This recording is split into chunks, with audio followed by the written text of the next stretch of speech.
thought we were all done. We ate together in the upper room.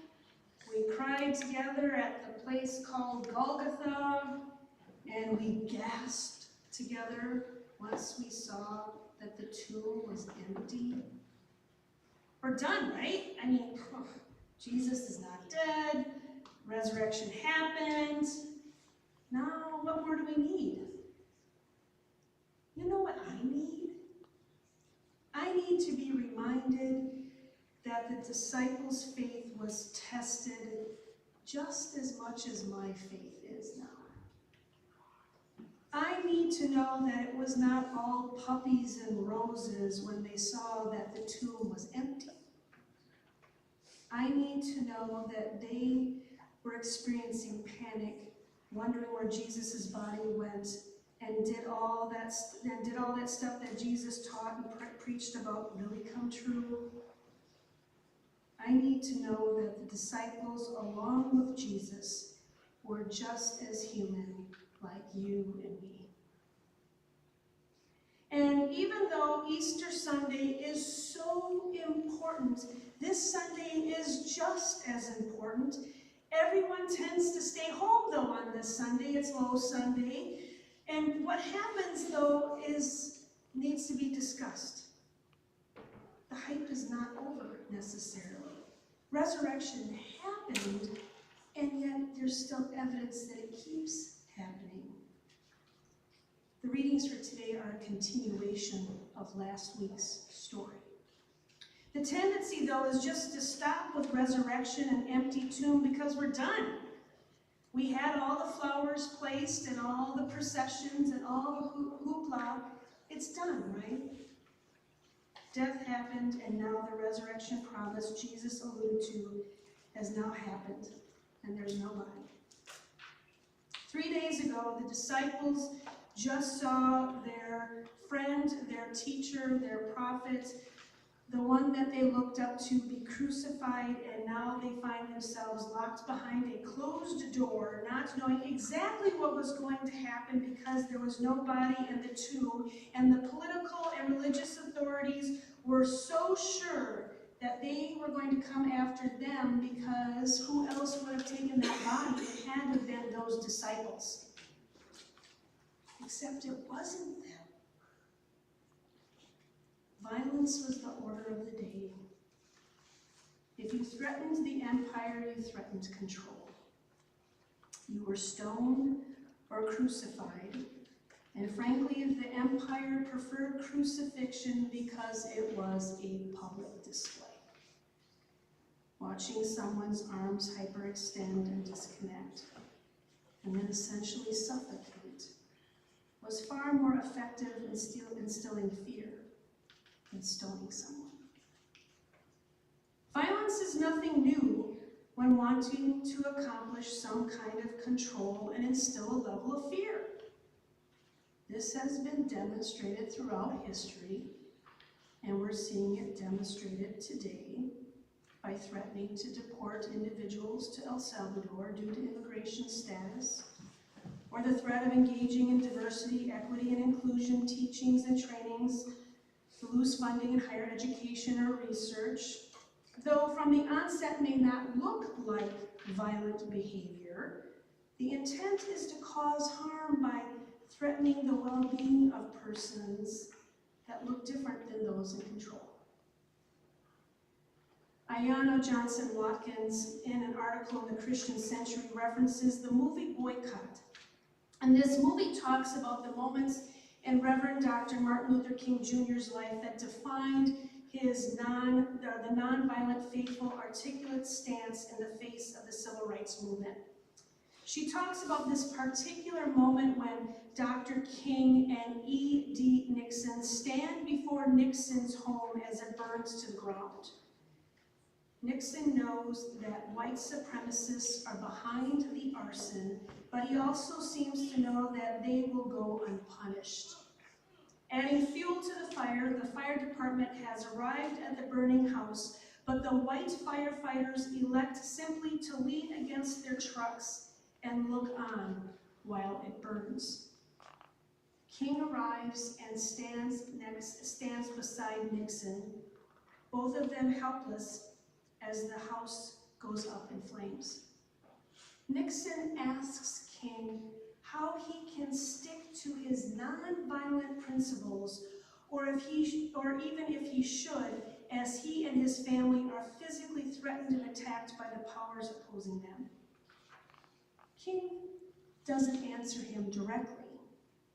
Instead, speaking slowly as though it pains him to do so, he quotes from the letter to the Hebrews, chapter 10, verse 39. But we do not belong to those who shrink back and are destroyed, but to those who have faith and are saved.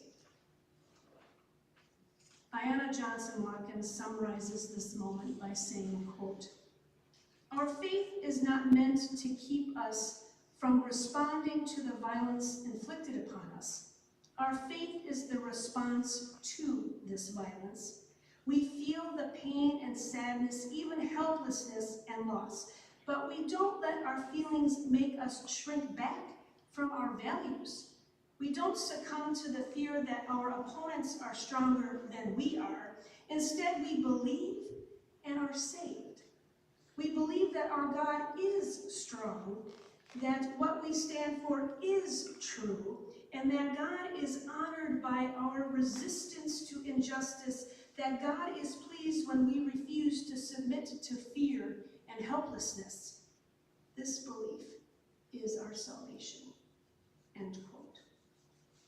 So when the disciples stand in fear behind the closed doors, we think of the countless occasions we too stand in fear, wondering if we stand to face the fear or cower in the corner letting fear wash over us.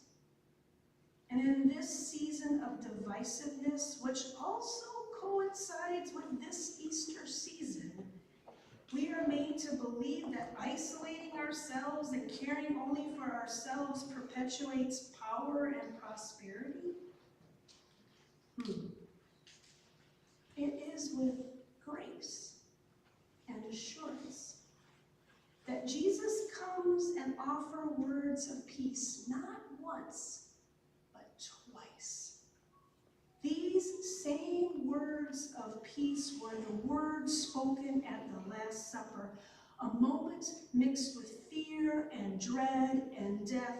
In the midst of this final supper, Jesus says, "My peace I leave you, my peace I give to you. I do not give to you as the world gives.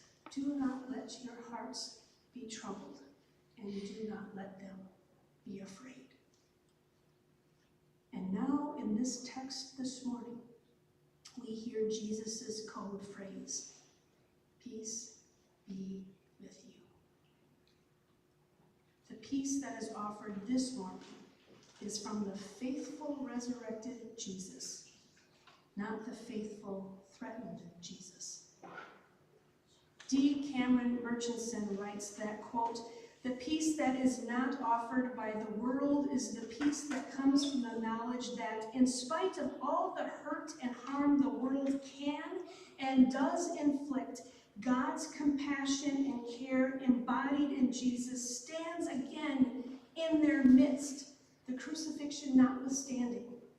While Christians have for millennia made the promise of peace from John 14 a staple of funeral liturgies, its reiteration to the frightened disciples makes plain that it supplies courage at points other than the inevitable end of life. It applies at every point where we fear that God's goodwill for the world's well-being is a pious dream out of touch with the chaos and hatred of everyday life.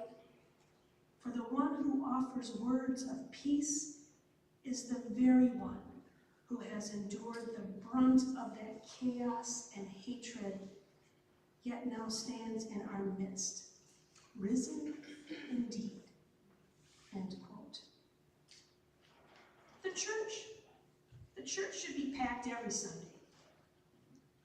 The church should be packed just as much this Sunday as last Sunday, to hear, to know, to see how this precious gift of peace feeds our faith in the face of adversity and fear.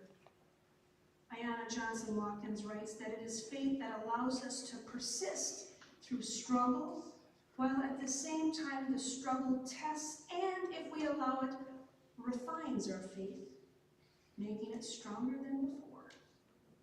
Untested faith is not as valuable as faith that's had to stand and stare at a burning home without turning around and introducing yet more violence, more death, more hate, and more loss into the world.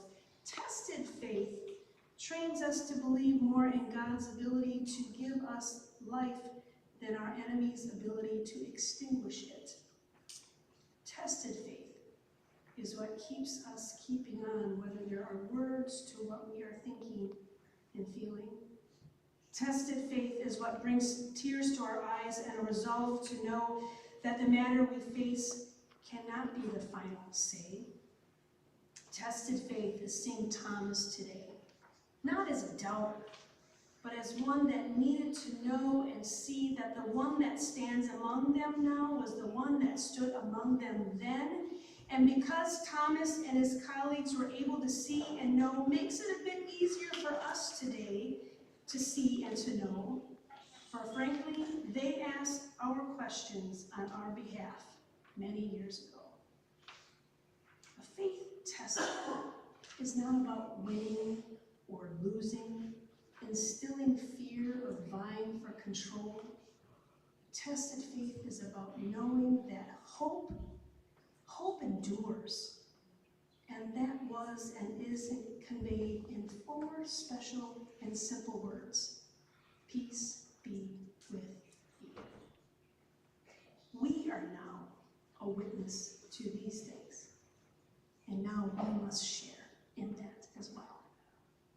Peace be with you, my